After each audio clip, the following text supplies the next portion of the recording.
Այսօրվա մարդը նստած ապրում, ոչ թե կարելի է, այլ պետք է նախ լավ տրամադրություն է, կորտիզոլի իջեցում է, կյանքի որակի բարելավում է։ Մեկ վարությունը կարող է հարյուրավոր դեղերին փոխարինել։ Ունեք ողնաշարի խնդիրներ, այսօր Միլանասպա վերականգնողական կենտրոնը հանդես կգա այդ խնդիրների լուծմամբ եւ այսօր մենք խոսելու ենք մեր շատ հայտնի բժիշկներից մեկի հետ, ներկայացնեմ մեր նոր մասնագետին Արմեն Եպիսկոպոսյան, ով հանդես է գալիս body building fitness-ի միջազգային կարգի մարզիչ որպես կինեզոլոգ եւ թերապևտ։ Այժմ խոսքը տանք Արմեն Եպիսկոպոսյանին, որպեսզի պատմի իր փոքրիկ կենսագրականի մասին, որից հետո կանրադառնանք ողնաշարի մեր ունեցած խնդիրներին։ Բարև ձեզ, ես IFBB ֆեդերացիայի միջազգային կարգի սպորտի վարպետ եմ, մարզիչ եմ Հայաստանի եւ կինեզիստ։ Հայաստանի ֆիզիկական թերապիայի եւ մերսման ազգային ֆեդերացիայի անդամ եմ։ Երկար տարիներ զբաղվում եմ ոնց որ մարդկանց վերականգնվելով, սպորտով եւ մարզչական աշխատանքով։ Մենք գիտենք, որ դուք մասնակցել եք միջազգային առաջնության, կխնդրեի մի փոքր պատմել առաջնության մասին, որից հետո անդրադառնանք խնդիրներին։ 22 թվականին Հայաստանում հոկտեմբեր ամսին տեղի ունեցավ բաց միջազգային մրցույթ, որտեղ բազմաթիվ երկրներից մասնագետներ էին եկել,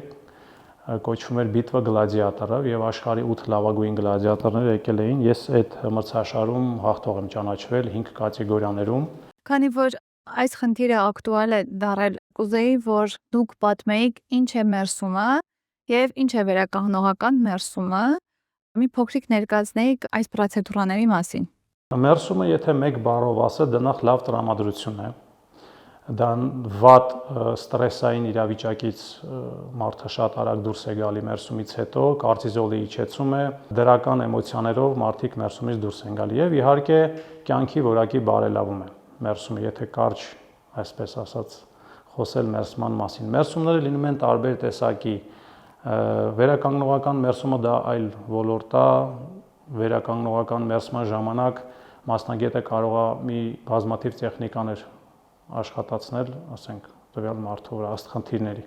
Իսկ ասեք, ինչպես եք պատկերացնում առավոտյան մարմնամարզության հիգիենան, ինչ է իրենից ներկայացնում։ Նախ առավոտյան մարմնամարզությունը դա կարելի է ասել պարտադիր բան է, թե փոքր երեխաների համար, թե հասուն մարդկանց համար, թե ծեր մարդկանց համար, որովհետև շարժումը, ինչպես ասում են, դա կյանք է եւ շարժումով սկսել օրը, դա լիցքավորվել դրական էներգիայով, կարելի է ուղղակի ասենք ձգումներ անել, կարելի է ֆիզկուլտուրա անել, ոչ թե ուժային վարժություններ, այլ ֆիզկուլտուրա եւ ձգումներ, դա շատ օգտակար կլինի լիմֆատիկ համակարգը աշխատացնելու համար, արյունատար համակարգը աշխատացնելու համար։ Ես գիտեմ, որ մերսումը ինքը ավելի շատ որպես բժշկական մեթոդ է հանդես գալիս։ Դեռ մեր թվարկությունից առաջ երկրորդ հազարամյակում գիտեմ, որ մարդիկ մերսումը ավելի շատ ասոցացնում էին բժշկության հետ, որտեղ այն ժամանակահատվածում թագավորներն ու թագուհիները անհատապես պահում էին մերսողներ, որոնք իրենց բուժում էին։ Կխնդրեմ ախոսքի մեջ նշեք նաև, թե ինչով է պայմանավորված, որ շատ երկրների փորձից ելնելով Հայաստանը գտնվում է այն մակարդակում, որտեղ որ մերսումը դեռ չեն ասոցացնում բժշկության հետ։ Եթե ինչ-որ կապ տեսնում եք, խնդրեմ նաև այս թեմայով խոսել։ Նախ ասենց ասեմ, մերսումը բոլորին է պետք, ոչ թե կարելի է, այլ պետք է, դա շատ պարտադիր եւ կարեւոր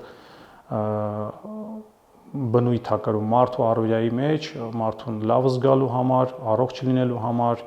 որովհետեւ ես ոնց սկզբում ասեցի, նախ դա լավ տրամադրություն է, ամենաառաջինը։ Սպորտսմենները չի նշանակում, եթե սպորտսմեն են, կարող են ամեն ինչ գրագետ անել, նաեւ ստեղ էլ խնդիր կա, սննդի հետ կապված, ջրի հետ կապված, մկանները աշխատացնելուց հետո կարող են ձգումներ չանել, այսինքն մկանները հանգստանալու, ջլերը հանգստանալու եւ դրա պատճառով կարող են առաջանալ տարատեսակ խնդիրներ հոդերի մեջ, ջլերի մեջ, մկանների մեջ։ Հետո մարդկանց մոտ շատ հաճախակի այսօրվա կենսակերպից ելնելով առաջանում են տրիգերներ։ Դա մկանային սպազմեր, մկանային կծկումներ, որտեղից սկսում են նաև ճառագայթող ցավեր։ Եթե տվյալ կետը գտնվում է հոդին մոտիկ, ուրեմն տվյալ հոդը կարող է վնասվել հետագայում եւ ցավ առաջացնել։ Այսօրվա մարդը նստած է ապրում։ Եթե մարդը նստած է ապրում, ինքը ունենալու է բազմաթիվ խնդիրներ։ Եվ մերսումը, այո, պետք է դասել նաև ինչ որ բուժական կամ բժշկության մեջ ինչ որ մի ուղղություն, ճյուղ, ինքը մերսում է ասի շատ լայն հասկացողություն է, դա միայն մոտ 40-42 տեսակ տեխնիկա գոյություն ունի աշխարհում մերսման, եւ իրոք պետքա բժշկության հետ համատեղ մասնագետը, մերսող մասնագետը կարող է շատ հարցերի լուծում տալ, այսինքն վարժությունների շնորհիվ, մերսման շնորհիվ, տրիգերային թերապիայի շնորհիվ, խիջամայի շնորհիվ, թերապևտիկ մերսման շնորհիվ, մանուալ թերապիայի շնորհիվ եւ այլ, այսինքն շատ հարցերին կարող է լուծում տալ մինչեւ դեղին հասնելը։ Հազարավոր, ասենք, մարդիկ այսօր առաջի ցավի դեպքում գնում են դիմում են բժիշկի եւ բժիշկը նշանակում է իհարկե դեղամիջոցներ, բայց կարող է ինքը ինչ որ մի հատ գործողություն անել, այսինքն իր այդ աշխատի կոնկրետ մասնագետ ուղղություն տա, ինչ որ վարժություն եւ մարդը այդ հարցին լուծում տա։ Մեկ վարժությունը կարող է հարյուրավոր դեղերին փոխարինել, բայց այտենց դեղ գոյություն չունի, որ ինչ որ մի վարժությանը փոխարինի։ Այսինքն ես ձեր խոսքերից ճիշտ եմ ընկալում, որ երբ որ ունենք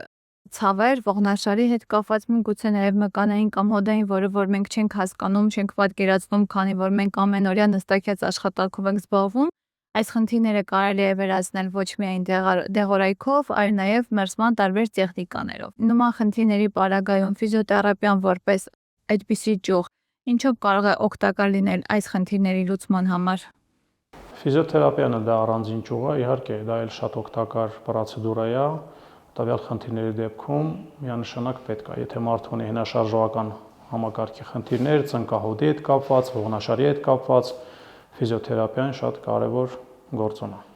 Կա մի խնդիր, որը եւս շատ ակտուալ է եւ ես որպես կին առաջիններից եմ նկատել այս խնդիրը։ Փոքրիկ երեխաները երբ որ գնում են դպրոց, մենք նկատում ենք, որ երեխաների կեցվածքի մոտ փոփոխությունը շատ ավելի արագ է տեղի ունենում։ Այսինքն դա պայմանավորված է լինում ամենայն հավանականությամբ նրանով, որ ծանր պայուսակներ են կրում իրենց ողնաշարին։ Ոչ բոլոր ծնողներին է հաջողվում երեխաներին տալ լողի, բարի, սպորտի։ Դուք որպես մասնագետ ինչ կառաջարկեիք, ինչ որ ֆորմատով հանդես գալ եւ անգամ դպրոցներում այս խնդրի մասին խոսել երեխաների կեցվածքի հետ կապված, եւ նաեւ համոզված եմ ես դուք եւ շատերս նկատած կլինենք փողոցում քայլելիս շատ մարդիկ ունեն հետեւյալ կեցվածքը, ինչից է այս կեցվածքը առաջանում մարդու մոտ եւ այդ կեցվածքի ուղղումը վերացնելը եթե հնարավոր է, ինչով է պայմանավորված լինում եւ դրա լուծման տարբերակները ինչպիսին են։ Ուրեմն դպրոցներում ես շատ կուզենայի, որ լինեին լավ մասնագետներ, այսինքն սպորտի բնագավառում որպես մարզիչ եւ որպես կինեզիստներ, որովհետեւ այսօր այո գերխնդիր է դարել կոնկրետ հենաշարժողական համակարգի խնդիրները, կարելի ասել երկրագնդի վրա այսօր 10-ից 9, դաժե երկրագնդի վրա 90-95% մարդիկ ունեն հենաշարժողական համակարգի խնդիրներ, կեցվածքի շեղումներ, ողնաշարի թեքումներ, երբ որ երեխաները պայուսակը կրում են մեկ ուսի վրա, դա եթե ծանր է, պարզա իրանք արդեն ձեռք են բերելու սկալյոզ, դա ողնաշարի շեղումն է, աջ կամ ձախ կողմ։ Մարդիկ այսօր շատ, երբ որ փողոցում նայում ենք, ասենց ուսերը առաջ եկած, իրանք կծկված, նախ դա գալիս է առօրյա ստրեսային վիճակներից, դա գալիս է մի շարք մկանների թուլությունից կամ կրճատվելուց, օրինակ մեջքի վրա ռոմբավիդնի մկաններ կան, մուսկուլուս ռոմբոիդս երկու մկան են, որոնք կրծքավանդակի վերին ողերից միանում են, գալիս են, կպնում են լապատկայի ներսի հատվածին եւ երբ որ այդ մկանները թուլանում են, ինստինկտիվան ուսերը արդեն առաջ է գալիս, այդ մկանները պատասխանատու են լապատկաները բերել մոտեցնել ողնաշարին։ Կրճատվում փոքրանում է կրծքային փոքր մկանը, pectoralis minor մկանը, որը գտնվում է մեծ կրծքամկանի տակ, ինստինկտիվան ուսերը արդեն ձգվում է առաջ եւ ուսի վրա կա մի կետ, կարելի ասել կետ, որտեղ դա փոքր մկան է, որը կոչվում է coraco brachialis, այդ musculus coraco brachialis, այդ մկանը երբ որ ձգվում է, կրճատվում է, սպազմ է առաջանում ուսահոդի մեջ, այդտեղ համ ուսն է ցավալու, համ այդ կծկվածությունն էլ է բերում դրան։ Մի խոսքով խնդիրները բազմաթիվ են այդ կեցվածքը ձեռք բերելու մասին, երբ որ խոսում ենք, այստեղ մի քանի մկաններ են, գործոնները այդ մկանների խնդիրների լուծման ձևներ կոնկրետ մասնագետը պետք է աշխատի, այսինքն տրիգերային թերապևտ պետք է աշխատի, կինեզիստ պետք է աշխատի, վարժություններ տա, որպեսզի այդ մկանները ամրանան, բացվեն, ձգվեն եւ կեցվածքը գա իր բնականon հունին։ Իսկ ասեք, ինչով է ասոցացվում նաև այս խնդիրները, եթե մարդ ունի նաև ոտնաթաթի հետ կապված խնդիր։ Սովորաբար, ինչքանով որ գիտելիքներս թույլ է տվել ուսումնասիրել, ես գիտեմ, որ հիմնական խնդիրների մեծ մասը առաջանում է հենց ոտքից։ Արդյոք ճիշտ է այս միֆը, եւ եթե այո, ինչպիսի առաջարկներով կարող ենք հանդես գալ այս խնդրի լուծման տարբերակները գտնելու համար։ Տեսեք, ուրեմն ֆիզիոլոգիա է դա հարթաթաթությունը, ոտնաթաթերից խոսացինք, բայց այսօրվա մարդը, երբ որ էլի նստած կենսակերպ է վարում, ավելի շատ հարթաթաթ են մարդիկ լինում, որտեղ այդ մկանները չի շարժվում։ Մեր մկանային համակարգը շատ մարդիկ հարց չեն տալիս։ Նայում են ձեռք, ոտք, ներքին օրգաններ, չգիտեմ, բայց մկանային համակարգը դա ամենակարևոր համակարգերից մեկն է մարդու կեցվածքը եւ մարդու առողջությունը բարելավելու համար։ Երբ որ մարդը ունի հարթաթաթություն, առաջանալու է իր մոտ կամ վալգուս, ավելի շուտ վալգուս, այսինքն ոտնաթաթի դեֆորմացիա դեպի ներս։ Ըստ դրա, մարդը ստանում է X-աձև քայլվածք, այսինքն ոտքերը դառնում է X-աձև։ Այստեղ արդեն խնդիր ենք ունենալու հետագայում ծնկան հոդի հետ։ Հետո սկսում է թեքվել նաև կոնքի ոսկորները, կոնքի հատվածը եւ ողնաշարը սկսելու է թեքվել։ Այսինքն երբ որ մարդը ունի արդեն, երբ որ նայում ենք ուղղակի ինքը ունի վալգուս, կարելի է նայել կոշիկներին, կոշիկները դեպի ներս են մաշում։ Ինքը ունի X-աձև քայլվածք, պետք է ինքը դիմի օրտոպեդի առաջնային։ Օրտոպեդը նշանակելու է ստելկաներ, գրագետ օրտոպեդը նշանակելու է վարժություններ հատուկ ոտնաթաթի համար։ Հետագայում արդեն ստելկաները դա մի օրում, մի ամսում չի ուղղվում, դա տարիներով պետք է կրեն եւ այդ ստելկաները փոխվում է 6 ամիսը մեկ։ Մասնագետը կորեկցիորովկա է անում, նոր ստելկաներ է պատրաստում եւ վարժությունները, բայց միշտ պետք է անեն։ Հետո հետագայում արդեն երկրորդ փուլը աշխատում է իր հետ կինեզիստը, տվյալ մարդու հետ, որպեսզի իրանի մկանները ամրացնի, ողնաշարի շեղումները, ասենք, շտկեն մի խոսքով։ Ծավալուն աշխատանք է տարվելու։ Ինձ նաև հետաքրքրում է մի հաց, օրինակ, երբ որ մարդը գնում է ֆիթնես ու այնտեղ անցկացնում է իր օրվա մեծ մասը, արդյոք ֆիթնեսի հետ զուգահեռ համադրելի է մերսումը, թե ոչ, եւ ինչպես հասցնել հասարակությանը, որ ուղղակի սովորական մեկ անգամյա ռելաքս մերսում այցով դուք չեք կարողանա բացահայտել ձեր խնդիրները եւ չեք կարողանա ձեր խնդիրների լուծման տարբերակը տալ, որպես Հայաստանում ապրող մարդ։ Ինչպես եք պատկերացնում այս խնդրի կարծրատիպը կոտրելը։ Ուրեմն մարզվողները, ովքեր որ ֆիթնեսով եւ բոդիբիլդինգով զբաղվում են, իրանք ավելի հաճախակի պետք է մերսում ստանան, որովհետեւ իրանք անընդհատ իրանց մկանային համակարգը կրճատվում է, կծկումներ է առաջանում, ամսվա մեջ գոնե 2-3 անգամ պետք է մերսում ստանան։ Ուղղակի մարդիկ, ովքեր իրենց առողջ են համարում, այդ մարդիկ էլ պարտադիր ամիսը մեկ պետք է ստանան մերսում, որովհետեւ դա միայն էլի եմ ասում բարելավում է իրանց կյանքը, կյանքի որակը, իսկ ինչ մնում է առողջական խնդիրներին, իհարկե մեկ անգամվա այցը դա շատ քիչ է։ Պարբերաբար, երբ որ մարդը ունի ինչ-որ գանգատներ, մկանային համակարգում, հոդերում, ողնաշարի ցավեր, ճնշման տատանումներ, նստակյաց կենսակերպ վարող մարդկանց մոտ օրգանները նաև իջնում է։ Մեր ներքին օրգանները շատ մարդիկ մերսողները իհարկե պետք է դրա վրա ուշադրություն դարձնեն, մարդու մոտ ուրիշ խնդիրներ է առաջանում։ Մարդիկ գնում են գաստրոենտերոլոգների մոտ, մարդկանց մոտ մարսողական համակարգի խնդիրներ է սկսվում, պարանոցի հատվածում առաջանում է լարվածություն։ Մարդկանց մոտ նայում եք նիհար մարդ է, բայց փորիկ ունի, ասում է ես փորիկ ունեմ։ Դա փորիկ չի, դա ներքին օրգաններ է։ Ունենում են հիպերլարդոզ, այսինքն պսոաս մկանների գեր կրճատում եւ որի պատճառով հիպերլարդոզ է առաջանում եւ մարդու մոտ առաջանում է փոր։ Այսինքն այդ բոլոր խնդիրները լուծելու համար պետք է մարդը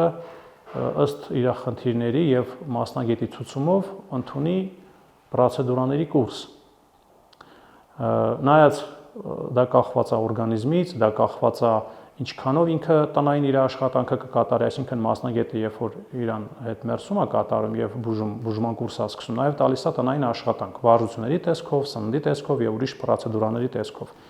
Եվ երբ որ մարդը հետեւական կատարում է մասնագետի ցուցումները, ավելի արագ է վերականգնվում, առողջանում։ Երբ որ պացիենտը գալիս է ձեր մոտ, դուք ինչպես եք աշխատում պացիենտի հետ, համագործակցելով մի շարք բժիշկների հետ, նշանակելով ինչ-որ X անալիզներ, թե ուղղակի դուք ինքներդ կարողանում եք մարդու հետ շփման ընթացքում հարցեր տալով միանգամից կարողանաք հասկանաք, թե ինչ խնդիր ունի տվյալ հաճախորդը։ Եթե մասնագետը պրոֆեսիոնալ է, ապա ուղղակի քայլվածքին, իրակեցվածքին նայելով հասկանում է այդ մարդու մոտ ինչ խնդիրներ կարող է լինել։ Եվ ամենաառաջինը պետքա զրուցել, պետքա լսել պացիենտին, լսել իր գանգատների մասին։ Լսելուց հետո, եթե նա ունի ինչ-որ հետազոտություններ, պետք է այդ հետազոտությունները նայել։ Եթե ունի ինչ-որ ուրիշ բժիշկների ցուցումներ, դա պետք է նայել։ Եթե կողմնակի ինչ-որ ուրիշ անալիզներ պետք է նայել կամ ինչ-որ նշանակումներ տալ, պետք է տալ, նայել եւ այդ բոլոր ցուցումները եւ անալիզների պատասխանները նայելուց հետո որոշել որտեղից սկսել եւ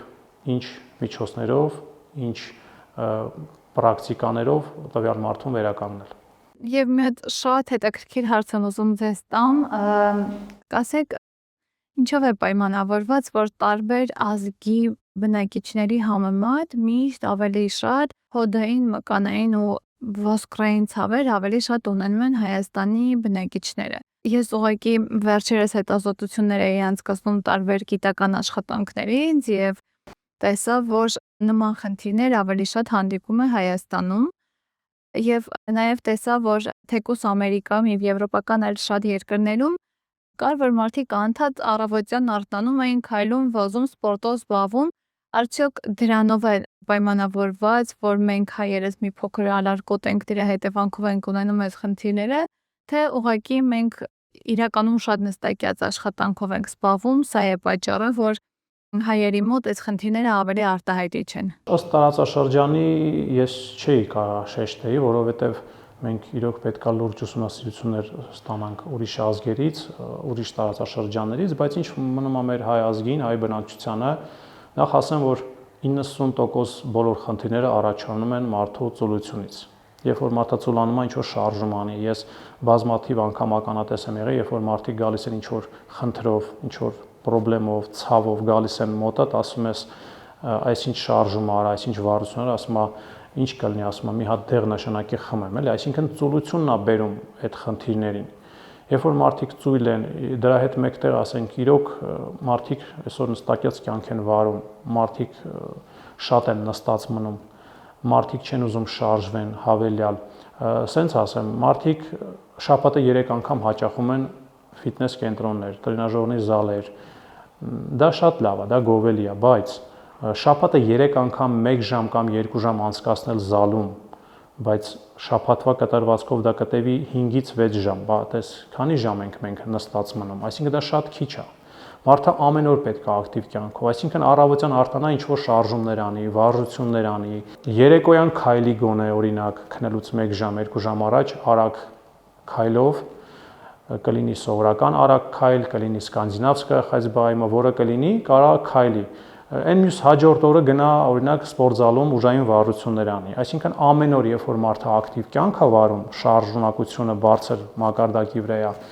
ժամանակին ջուր է խմում, այսօր մարդիկ ջուր չեն խմում, այսօր մարդիկ խմում են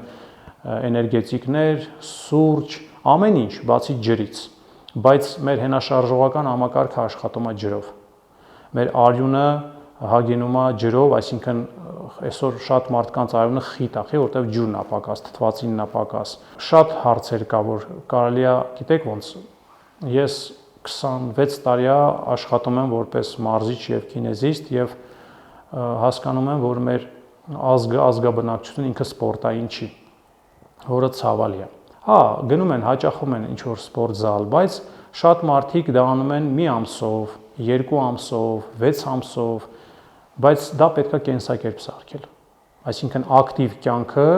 գրագետ մարզումները, գրագետ սնվելը եւ ժամանակին ճիշտ չափաբաժնով ջուր խմելը պետք է լինի պարտադիր, որպեսզի մարդ ունենա երկար կյանք եւ կյանքը լինի որակյալ։ Մենք տեսնում ենք, որ վերջերս Հայաստանում ավելացել է քնի ապնո հիվանդություն ասվածը, որը պայմանավորված է շնչառության հետ։ Մի շարք մասնագետներ պնդում են, որ դա պայմանավորված է գեր լինելու հետ, մի շարք մասնագետներ պնդում են, որ դա ոչ ստաբիլ մարզվածության հետ է պայմանավորված։ Այսինքն կարծիքները շատ է։ Օրինակ դուք ո՞նց եք նայում այդ հիվանդությանը եւ ինչ առաջարկներ ունեք այս հիվանդության հետ կապված։ Իրոք անքնությունը դա մեծ խնդրեմ է դարել բոլորի համար թե մեր ստրեսային վիճակն է, թե չգիտեմ, բայց շատ մարդիկ տառապում են անքնությամբ։ Իսկ ապնոեն դա ես կասեի, որ կարելի ասել դա ֆիզիոլոգիական, նեյրոլոգիական խնդիր է, դա պատճառները շատ կարող են լինել։ Ողնաշարի հետ կապված խնդիրներ, նյարդային համակարգի հետ կապված խնդիրներ, գլխում կարող է ինչ-որ խնդիրներ լինել, այսինքն գլխուղեղում ինչ-որ խնդիրներ, ողնուղեղի հետ կապված խնդիրներ կարող են լինել, ինչ-որ մկանային համակարգի թուլության պատճառով կարող է այդ խնդիրները առաջանա։ Դրա համար դա պետք է կոմպլեքսնի բոլոր ուղղություններով տարբեր մասնագետներ հետազոտեն, որպեսզի հասկանան եւ տարբեր մարդկանց մոտ այդ ապնոեն առաջանում է տարբեր ձև, տարբեր ժամանակներում, տարբեր տարիքում։ Դա մի քիչ բարդ խնդիր է եւ պետքա մի շարք մասնագետների կարծիք լսել եւ հետազոտելով հասկանալ այդ մարդուն ոնց կարելի է օգնել։ Շնորհակալ եմ շատ այսօր ձեր թանկ ժամանակը տրամադրելու համար, հաշվի առնելով, որ այսօր ժամանակը մի տեսակ շատ արագ է ընթանում ու ժամանակը շատ թանկ բան է։ Ես նաեւ ուզում եմ տեղեկացնել, որ պարոն եպիսկոպոսյանը աշխատելու է Միլանասպայում, լինելու է հատուկ օրեր Միլանասպա վերականգնողական կենտրոնում։ Այն մարդիկ, ովքեր որ կունենան հարցեր, ովքեր որ կունենան խնդիրներ, կարող են զանգահարել մեր հեռախոսահամարին, գրանցվել եւ անգամ այցելել խորհրդատվության եւ նաեւ շեշտեմ, որ մեր մոտ խորհրդատվությունը անվճար է լինում։ Եվ պարոն եպիսկոպոսյան, մի այլ բան էլ հարցնեմ ձեզ, կասեք, որպես Միլանասպա վերականգնողական կենտրոնի հետ աշխատող մարդ, ինչ է խոստանում մեր թիմը, մեր խումբը այն մարդկանց, ովքեր որ ունեին այս բոլոր խնդիրները եւ նաեւ առիթից ուզում եմ օգտվել մարդկանց ասել, որ հաղորդաշարի ընթացքում այն խնդիրների մասին, որոնք որ խոսեցինք, մենք հետագայում ավելի մանրամասն ու ավելի տեսանելի ձևով հանդես ենք գալու ու ցուցադրելու ենք այն ամեն ինչի մասին, որ այսօր ընդհանուր խոսեցինք։ Նախ ես եմ շնորհակալ շատ հաճելի զրույցի համար, շատ հետաքրքիր թեմաներ շոշափեցինք։ Դա շատ փոքր մասն է